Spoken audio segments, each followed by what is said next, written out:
The tragedy of the Gaza situation is that Hamas, the terrorist organization, is putting the hostages in the apartments among civilian population. So they're using civilians as human shields. So when a hostage rescue is ongoing and the Hamas terrorists opened fire at the rescue crews, they returned fire, and this is how these hostages, this is how the civilians, some of the civilians were hit, and also the Hamas fighters were hit. So it was a firefight. In firefights, people get killed.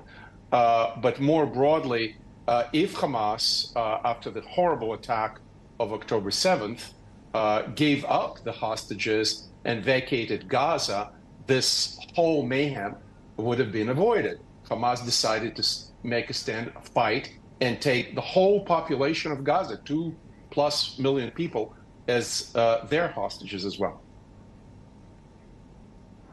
Hard to accept, and I guess even harder to defend. Why do you believe this is still the status quo? Why has President Biden's ceasefire and hostage agreement failed to launch? It's very clear. Israel said that they accepted the Biden proposals, and Hamas rejected it.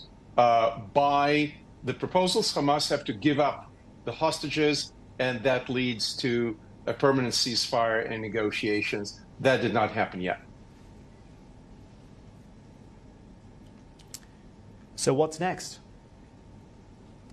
What's next is that 50% of the Hamas fighting force, which was originally estimated about 45,000, has been killed and wounded. If you take as on its face value the reports by the Hamas-controlled Gaza authorities that about 30,000+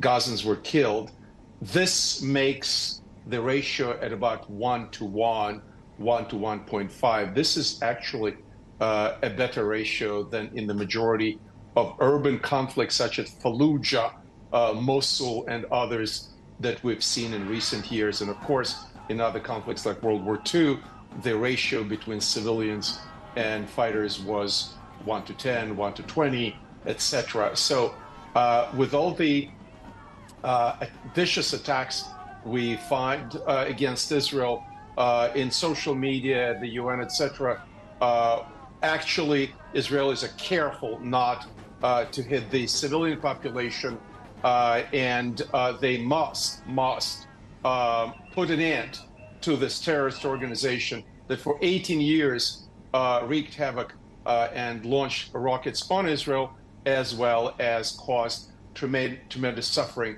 to the people of Gaza.